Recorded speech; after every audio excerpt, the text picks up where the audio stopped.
দ্বীনি কাজ, এটার ক্ষেত্রে কখনো কার্পণ্যতা না করা, লজ্জাবোধ না করা।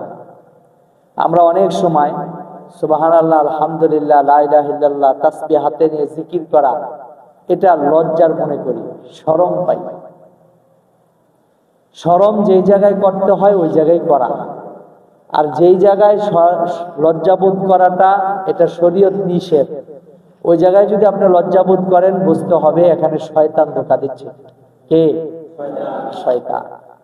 তো তাফসীরের মজলিসে বসতে গেলে বা কোরআনের দাওয়াত কাউকে দিতে গেলে প্রাথমিকভাবে লজ্জাবোধ মনে হবে, কিন্তু এই লজ্জা কাটিয়ে আপনার দিনের জন্যে আপনার যতটুকু সম্ভব এগিয়ে আসা, দায়িত্ব পালন করা, যার যার অবস্থান থেকে দিনের কাজ করা, এটা ঈমানি দায়িত্ব।